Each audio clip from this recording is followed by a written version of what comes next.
Bali dikenal sebagai pulau yang menjunjung toleransi. Kita hidup berdampingan dengan banyak keyakinan dan itu adalah bagian dari kedewasaan peradaban Bali. Namun toleransi tidak pernah berarti mencampur simbol-simbol suci secara serampangan. Seolah semua perangkat ritual bisa dipakai di mana saja tanpa makna dan tanpa batas. Belakangan ini saya melihat sebagai publik sebuah patung Bunda Maria di lingkungan sekolah berbasis Katolik di Jembrana. Di depannya terdapat sarana Banten ala Hindu Bali seperti canang, pejati, dan yang lebih membingungkan lagi, seorang pejabat beragama Hindu datang berkunjung lalu berdoa di depan patung tersebut. Seolah semua itu wajar-wajar saja. Di sini pertanyaan serius yang saya ajukan. Ini bentuk toleransi yang dewasa atau justru bentuk pengaburan makna keimanan dalam simbol suci? Setahu tiang begini, Banten dalam Hindu Bali itu bukan sebuah dekorasi. Banyak orang hari ini tampaknya lupa bahwa Banten bukan ornamen budaya, bukan properti estetika, bukan simbol tempelan agar terlihat lokal, inklusif, atau harmonis. Dalam ajaran Hindu Bali, Banten adalah bahasa persembahan suci yang lahir dari Tattwa, Susilo, Pekaro, dan kesadaran hubungan manusia dengan ide Sang Hyang Widiwasa, para dewa, buto, kalo, serta leluhur. Jadi ketika Banten ditempatkan di depan patung tokoh suci agama lain, maka pertanyaan saya bukan soal indah atau tidak, melainkan apakah maknanya masih utuh atau justru sedang dipreteli dari akar kesuciannya. Apa fungsi pejati dan canang dalam Hindu Bali sebenarnya? Ini penting dijelaskan karena banyak yang bicara toleransi tapi tidak paham apa yang dicampur. Canang misalnya. Canang sari dalam agama Hindu adalah sarana persembahan harian. Fungsinya bukan sekedar sesajian kecil, tapi sebagai wujud bakti, penghormatan kepada Tuhan, yatnya, rasa syukur, dan upaya menjaga keseimbangan skala demi skala.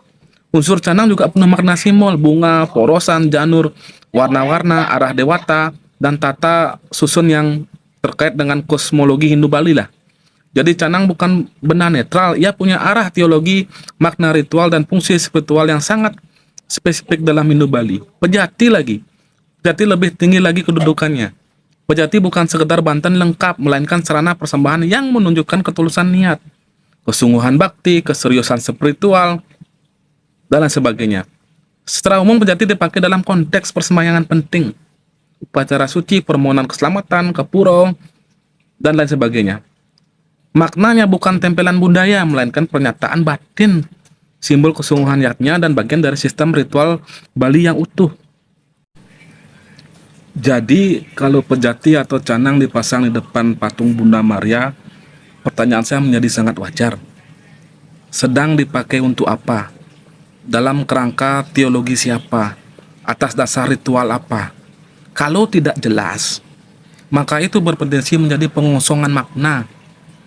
Apakah ada dasar itu dalam iman Katolik? Nah, inilah yang perlu harus dibicarakan dengan jujur. Karena setahu saya dalam ajaran Katolik, perangkat seperti canang sari, pejati, banten ala Hindu Bali bukan bagian dari liturgi atau ajaran pokok Katolik. Dalam praktek Katolik, penghormatan kepada Bunda Maria biasanya memiliki bentuk sendiri. Doa, rosario, lilin, bunga, novena, patung atau devosi, dan simbol liturgis gerejawi lainnya. Jadi ketika Banten Hindu Bali dipasang di sana, maka itu bukan berasal dari sistem ritual Katolik itu sendiri, melainkan bentuk adopsi simbol lokal. Nah, masalahnya bukan semata boleh atau tidak boleh secara sosial, tetapi apakah simbol lokal itu dipahami secara benar, atau hanya dipakai sebagai aksesoris inkulturasi agar terlihat cocok dengan Bali. Kalau hanya dipakai agar terlihat Bali, maka ini sangat problematik. Saya nggak setuju, saya protes. Karena yang dipakai bukan sekedar unsur budaya biasa, melainkan sarana suci yang dalam Hindu Bali punya makna ritual yang hidup. Toleransi bukan pencampuran ritual.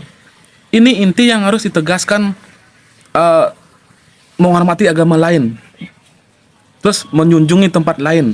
Artinya begini, menghormati agama lain itu baik, menjunjungi tempat lain bisa saja baik, apalagi menjaga hubungan sosial sangat baik. Tapi menghormati tidak berarti semua simbol suci harus dicampur aduk. Karena kalau semua dicampur atas nama toleransi, Lama-lama generasi muda akan bingung. Saya aja bingung melihatnya. Mana budaya, mana ritual, mana penghormatan sosial, mana ibadah yang sakral.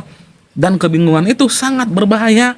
Karena dari sanalah lahir generasi yang tidak paham akar agamanya, mudah menganggap semua simbol sama. Dan pelan-pelan kehilangan rasa hormat terhadap kesucian itu sendiri. Apalagi ini sikap pejabat Hindu Bali yang layak dipertanyakan. Yang membuat persoalan ini lebih serius adalah ketika seorang pejabat Hindu Bali datang ke tempat itu lalu berdoa di depan patung Bunda Maria dengan latar sarana Banten ala Hindu Bali. Saya sebagai masyarakat tentu berhak bertanya. Sebagai pribadi itu hak beliau, tapi sebagai pejabat publik Hindu Bali, pesan apa yang sedang beliau kirim ke umat? Karena seorang pejabat bukan sekedar individu, ia adalah simbol sikap publik. Kalau seorang pejabat terlihat nyaman dengan pencampuran simbol sakral, tidak memberi batas antara penghormatan dan ritual, justru menormalisasi kebingungan simbolik, maka itu bisa dibaca sebagai legitimasi terhadap pengaburan makna keimanan. Dan ini tidak bisa dianggap sepele, Bli. Masalah besarnya pengaburan yang dibungkus toleransi yang paling berbahaya hari ini bukan benturan agama secara terang-terangan. Yang lebih halus dan lebih berbahaya adalah pengaburan makna. Ketika suatu yang jelas-jelas lahir dari sistem ritual Hindu Bali dipindahkan ke konteks agama lain, lalu dianggap indah, rukun, atau biasa saja. Gini-gini, yang terjadi sebenarnya adalah pelemahan batas kesucian. Dan jika ini dibiarkan terus lama-kelamaan, umat akan kehilangan kepekaan. Mana yang sakral, mana yang simbolik, mana yang tepat, mana yang sekedar pencitraan multikultural. Sikap yang bijak, narasi ini bukan ajakan membenci Katolik loh. Saya bahasa begini bukan membenci Katolik. Bukan juga ajakan memusuhi sekolah tertentu. Justru sebaliknya, inilah ajakan agar agama dihormati sesuai jalurnya. Simbol suci tidak dipinjam seenaknya, dan toleransi tidak dijadikan alasan untuk mengaburkan makna iman. Karena kerukunan yang sehat bukan dibangun dari pencampuran yang membingungkan, tetapi dari saling hormat, saling tahu batas, dan saling menjaga kesucian masing-masing. Kalau canang dan pejati hanya dijadikan aksesoris agar kelihatan Bali, maka itu bukan penghormatan terhadap Hindu Bali. Itu justru pengosongan makna kesucian. Dan kalau pejabat Hindu ikut menormalisasi itu, maka yang dipertaruhkan bukan hanya simbol, tapi juga kesadaran umat generasi berikutnya. Saya sebagai orang Bali, Hindu Bali, saya protes kedua hal ini. Pejabatnya dan umat Katolik yang menjadikan Banten Pejati itu di depan Bunda Maria. Salam hormat buat saya. Kang Guru Ekalaya.